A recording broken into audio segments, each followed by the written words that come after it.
Hola, ¿qué tal? En esta oportunidad hablaremos sobre los viajes de Gulliver de Jonathan Swift.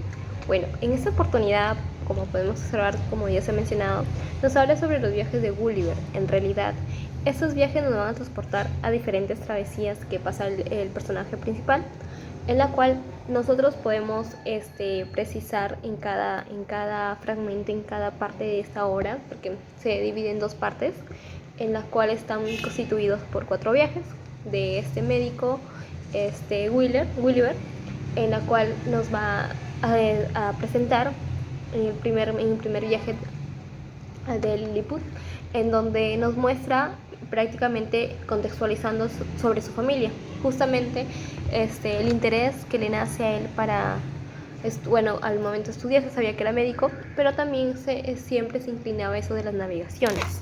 También se sabe, bueno, de acuerdo a lo que nos menciona en la obra, que él era muy aficionado a los viajes, algo que siempre le llamó la atención, que inclusive su padre, bueno, él le enviaba dinero, aunque no era mucho, justamente como menciona, dice: las pequeñas sumas de dinero que de vez en cuando mi padre me enviaba, las invertí en aprender navegación y diversas áreas en las que matemáticas me resultaban útiles para quienes proyectan viajar, otras que cosas que yo siempre había creído que un día u otro tendría la suerte de realizar.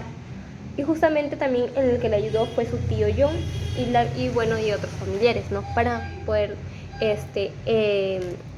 Gulliver pueda también hasta empezar toda esa travesía de su historia.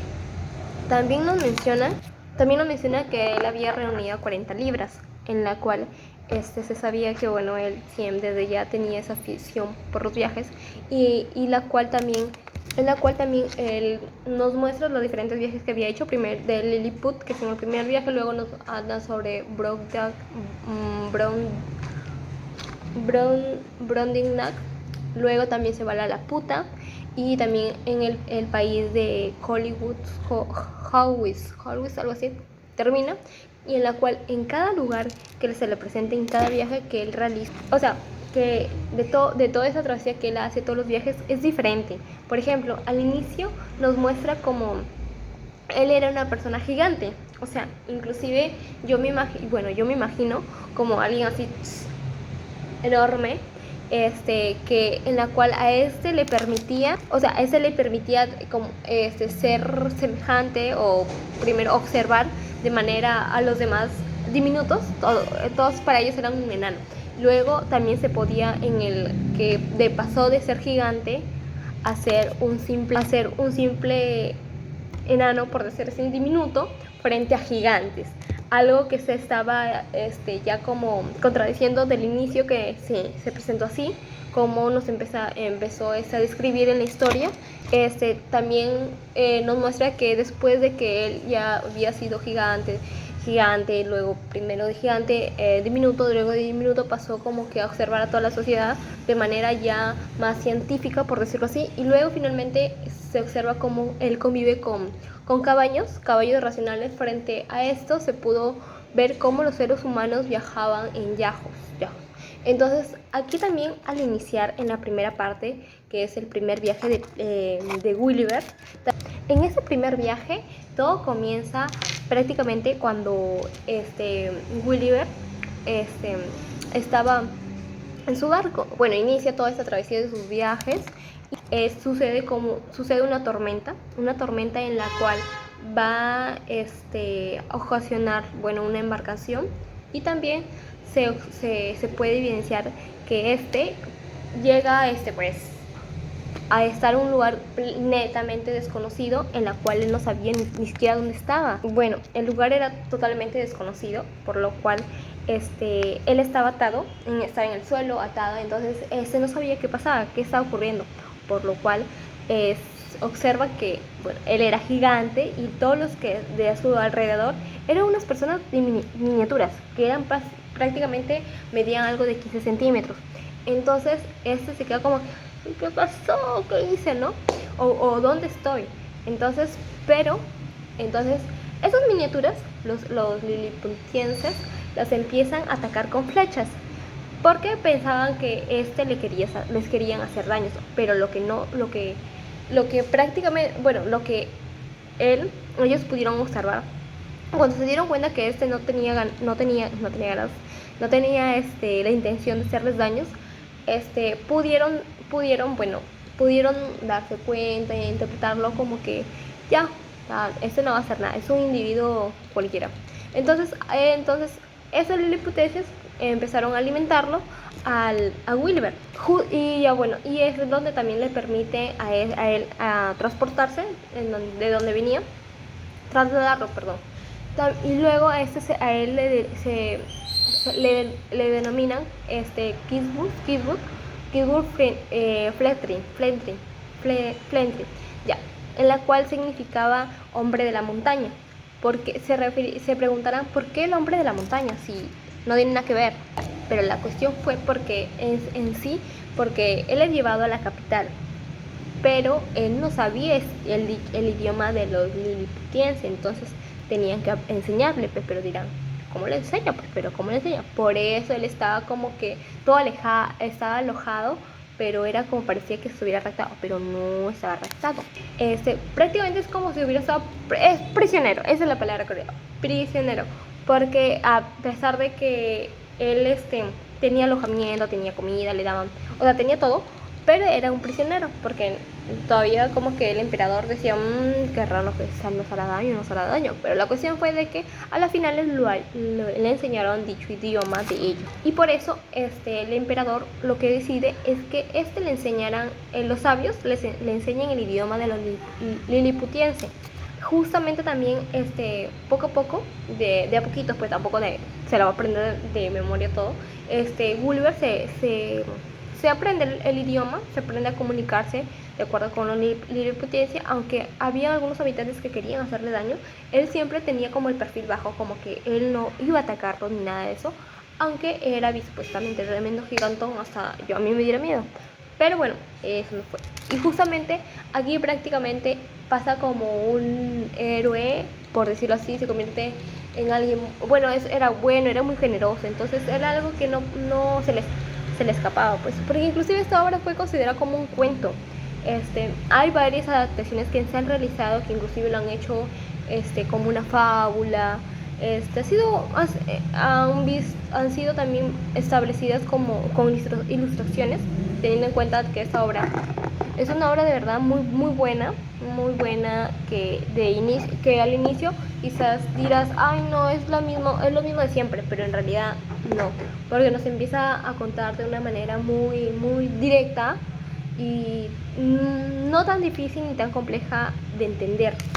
También hay una parte donde se tiene que enfrentar en liliputenses, en Lilliput, y se tiene que enfrentar a un Blefuscu se tenía que enfrentar, pero ayuda algo que le favorecía a él era su tamaño, entonces lo iba a usar como a su favor para poder ayudar a los liliputienses, por lo cual le va a permitir por su tamaño para que pueda arrastrar a los barcos, y también con ganchos, cables pueda consiga arrastrar gran parte de la flota hacia Lilliput. Entonces esta es lo que todo es de acuerdo a esa hazaña que ha tenido él, esa idea que tuvo él de hacerlo así, permitió que los liliputienses lo respetaran, porque al principio ellos creían que era una amenaza para ellos. Bueno, también se sabe que luego del Lilliput se decide escaparse y llega a Blaskut, en la cual él luego logra encontrar una embarcación y se puede utilizar para regresar al mar, para poder irse también regresar a Inglaterra. Entonces luego ahí va a trascender y poder realizar su segundo viaje, que es en Brottingham. Aquí sucede que cuando vuelve a embarcarse, lo que sucede durante el viaje, Gulliver obliga netamente, prácticamente en esa situación, la tormenta los obliga a acercarse a la tripulación a una tierra desconocida, por lo que eso genera que, como necesitaban agua, necesitaban ir, se fue a buscar agua, entonces y se alejó demasiado de todos, pues entonces es lo que generó que cuando regresó ya no estaba el barco. Él quedó, bueno, o sea, otra vez, nada. Y es donde justamente de convertir, de lo que ahí donde él se encuentra solo, está, no sabe dónde está, decide pues ir recorrer a ver dónde realmente estaba. Y entonces se dio la sorpresa que todos los habitantes eran gigantes. Y el diminuto, el enano, es como que ahí se invierten los papeles del primer viaje, aquí se vuelve enano. Entonces era como que, ya, ahí ya yo sentía que lo comían. Ahí yo dije, uno, ¿se lo comen o no se lo comen? Justamente aquí, como él estaba todo desconcertado, no sabía dónde estaba, acá él se encuentra con un agricultor.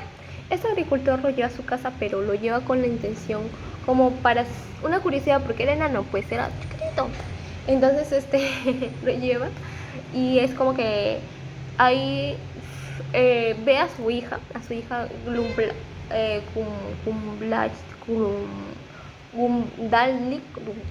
Glumdalclit, algo así se llama. Ya bueno, su hija, la cuestión es, muy aparte de no saber pronunciar el nombre, esta se vuelve su protectora, por decirlo así, porque se encariña con él. Bueno, la cuestión es que este agricultor se aprovecha, bueno, digamos se aprovecha, bueno, pretende o utiliza, lo exhibe a lo presenta y todo eso, y es donde recibe obviamente dinero, pues por las exhibiciones que él hacía frente a él, porque obviamente de gigantes a que presentan un enano, obviamente es como que Y bueno, lo que ocasiona es que, bueno, como él prácticamente lo ayuda a ganar dinero y todo, él es como algo célebre de manera ambulante, porque era todo algo ilegal. Ya, justamente aquí, como bueno, cuando se va a la corte del rey, se le hace una habitación de acuerdo a su tamaño. Y bueno, aquí también está ahí su protectora, pues la hija del agricultor. Y también prácticamente como que se ganó el respeto del rey, del monarca. Le empieza a contar todo lo que era sobre las guerras, sobre el sistema político, los conflictos que se había suscitado en Inglaterra. Justamente bueno, el rey en realidad, Gulliver, perdón, feliz, orgulloso, ¿no? De lo que habían contado de todos los conflictos, las civilizaciones. Gulliver tiene la idea fantástica de decirle, proponerle, o sea, que él puede elaborarles armas, ¿no? Y todo eso, él empieza a describir de manera muy minuciosa, pero para el rey fue muy espantoso, o sea, fue como, no, se quedó así horrorizado, como que no, que cómo iban a construir algo así, ¿no? Por lo que menciona que, o sea, que alguien que construye, que tenga que construir eso, ¿cómo puede ser un país civilizado? O sea, no, o sea, él no estaba de acuerdo a eso, o sea, jamás se iba a hacer eso. Aunque no lo dijo así, pero yo lo dije. O sea, es como yo lo interpreté. Prácticamente él no lo tomaba bien de que se tuviera que crear armas para poder estar defendidos, por decirlo así, ¿no? Y bueno, para él no aceptaba esa idea de que creen, porque incluso empezó como a criticar las políticas de Inglaterra, como que cómo era posible, que no, o sea, lo juzgaba todas las costumbres europeas, o sea, que prácticamente para él no estaba de acuerdo con eso y que jamás iba a estar de acuerdo. O sea, prácticamente porque casi en sí es que él entendía como que los europeos estaban sumergidos, estaban en todas la corrupción, bueno, no corrupción, la codicia, la ambición, también las luchas más por el poder y todo eso, antes que sobreguardar el bienestar de cada habitante. Entonces para él eso no es algo que le hubiera llamado la atención, algo que para Gulliver era orgulloso, lo contaba bien happy, pero en realidad no era así, porque prácticamente para Gulliver quizás lo tome como que algo bien, que eso de las armas, para el rey no era así, para el rey era como que algo nada que ver, algo que antes de ayudar iba a ser como un instrumento de destrucción, entonces algo que no iba a convenir prácticamente ahí. Entonces es como que, entonces como después de toda esa caótica experiencia, lo que decidió Gulliver es regresar nuevamente, pues como siempre, regresó donde fue feliz, a Inglaterra. Ya. Luego justamente en el tercer viaje, ya después, ya es su tercera travesía que le sucede, llega ahí, es atacado por piratas, pero en la cual también en todo este viaje, termina abandonado en el mar. Entonces, si ya lo primero fue curioso y lo segundo fue devastador, o sea, fue sorprendente, el tercer viaje va a ser peor para él, porque él que no, ya dónde me metí, ya, aquí, ya. Es que él es obsesionado, aficionado con los viajes. Entonces, ¿para qué? Pues, yo digo, ¿quién lo manda? Pero ¿quién lo manda? Está bien, pero de verdad, yo creo que estaba destinado a ser así, de verdad. O sea, es porque prácticamente la puta era como una sociedad, una isla flotante que permanecía suspendida, pero en el aire. Entonces como que y es uno de los viajes para mí un poquito raro, de verdad. Pero yo me imagino y digo, uy, debe ser muy cool. Pero aquí en esto, lo de la Laputa, están muy obsesionados con la matemática, también todo lo que tenga que ver con la música, la astronomía y todo lo que tenga que ver con lo científico. O sea, todo así, toda esa mezcla, ¿no? Entonces, aquí también se va a poder observar que esas obsesiones que ellos tenían hacían que evadan todo lo de la vida cotidiana. O sea, todo era como que no, o sea, era algo para mí irracional. O sea, estaban tan fijados o tan direccionados con una cosa que todo lo que tenga que ver relacionado con lo científico, y dejaban de lado lo más necesario.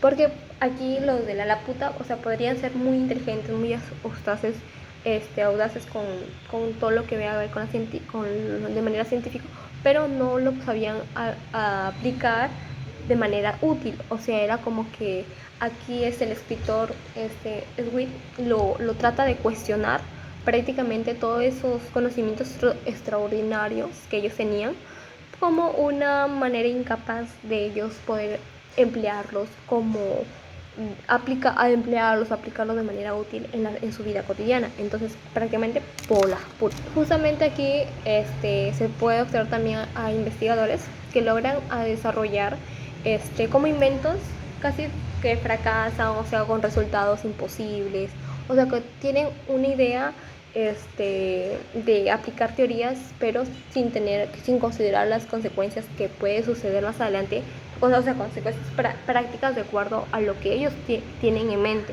Entonces ahí se va a poder, aquí justamente en la isla donde visita Williver, va a poder ver que se va a encontrar con personajes históricos de hace tiempo, de épocas anteriores, años anteriores. Entonces ahí es donde lo fantástico de esta obra, o sea, porque va a permitir conversar con ellos, y es donde él se va a dar cuenta cómo uno se idealiza con esos personajes históricos, en la cual es muy distinto a la realidad que él ha tenido el contacto de hacer frente a ellos. Justamente también hay una parte donde Gulliver conoce a los Edrúpulos, donde ellos están condenados prácticamente a vivir para siempre, vivir eternamente. Y también se menciona aquí, pero, o sea, se da a entender también como que quizás para algunos ser inmortal, para algunos sería una bendición, y él se quedó como que, wow, yo quisiera ser inmortal, y incluso yo dije, qué bacán, oye. Pero no nos basamos a la otra cosa, que aquí vivir eternamente podría ser un beneficio para algunos, si sería todo ok, jamás mueren y todo, pero ellos envejecían y se debilitaban y tenían dificultades y todo eso, y aún así, o sea, era una buena manera de seguir vivo. O sea, están condenados, no era nada beneficioso para ninguno. O sea, para eso me muero mejor, pues si me voy a debilitar, porque inclusive ellos eran como unos seres excluidos de la sociedad, porque no porque vivan para siempre significa que ellos van a vivir o van a vivir mejor necesariamente, por lo que al final Mi querido Gulliver, tanto que le encanta viajar, lo que sucede es que aquí sabe que se va a Japón y de Japón pasa de nuevo a Inglaterra. O sea, siempre él va así. Aquí sucede, bueno, en el cuarto viaje ya, se va a las Ongus. Bueno, en ese viaje ya casi el último, Gulliver va a permanecer prácticamente muy distanciado más de su familia, entonces por lo que él va a decidir convertirse en el capitán de un barco. Pero lo que no sabe es que cuando él decide ser el capitán del barco, se va a enfrentar de que los propios hombres que le servían a él se van a rebelar, y aparte de que ellos se van a rebelar hacia él, va a enfrentarse situaciones como que lo van a volver prisionero y al final lo van a abandonar en un lugar, en una tierra muy desconocida, en la cual él va a tener que enfrentar a unos seres llamados yajos, en la cual aquí ellos van a tener los yajos en realidad son unos seres, ¿cómo lo podría decir? Con apariencia, parecen, o sea, tienen la apariencia humana, pero no son humanos, o sea, son violentos, son egoístas, son agresivos, o sea, pero son dominados prácticamente por sus deseos, por los deseos que ellos tienen. O sea, pero la cuestión es que aquí Gulliver va a tener un rechazo rotundo hacia ellos. Pero lo que va a lograr es conocer que ellos no dominaban, ellos no eran los que dominaban esa sociedad, sino eran unos caballos que se llamaban Owls, en la cual estos caballos eran disciplinados, eran responsables, o sea, tenían la capacidad de razonamiento y, o sea, también eran muy honestos, en la cual Gulliver se queda como que sorprendido porque vivían una vida basada a la razón, una vida distinta, o sea, era algo como fantástico, algo imposible de creer. Y justamente bueno, él ya ahí se sintió bien, empezó a aprender su idioma, convivir con ellos y también indicarles cómo funciona la sociedad humana en realidad, no como ellos se los imaginaban. Porque aquí, mientras Gulliver les va contando, le va diciendo que en la humanidad los caballos son en sí para montar, pues en sí ellos los dominan, no hablan, no son seres racionales, sino irracionales. Entonces ellos se quedan como que, ¿cómo es posible? Pues aquí eran las cosas totalmente invertidas, o sea que no tenían nada que ver con eso. Entonces Gulliver empieza como que a comparar tanto a los humanos como a los caballos, entonces es como así una disputa. Pero aquí, mis queridos yajos, los caballos, no conocen mucho lo que son las guerras, toda la revolución, o sea, no existen para ellos las guerras, o sea, ellos no conocen prácticamente las disputas políticas que se pueden ejercer en la sociedad humana. Entonces para ellos se quedan sorprendidos al momento también que le cuenta todo. Y también sucede que cuando surge algún problema, ellos de manera colectiva lo tratan de ayudar, tratan de solucionarlo, tratan de hacerlo colaborar de manera colectiva, pero aquí, algo que no sucede en la actualidad, porque ellos mismos tratan de manera colectiva de solucionarlo, algo que para Gulliver se queda como que eso no sucede aquí con los caballos. Pero aquí también hay un problema, es que los Ongus describen prácticamente que los yajos son unos seres superiores, por decirlo así, y bueno, llegan de exterminarlo, tener la idea de exterminarlo, pero lo que no se sabe es que los Gusus se enteran que Gulliver pertenece a la especie de yajo, pero lo tratan de ver diferente por su inteligencia y porque él pertenece a un mundo humano, o sea que es muy diferente a los caballos. Pero al final es expulsado y bueno, tiene que regresar nuevamente a su país, lamentablemente, ¿verdad?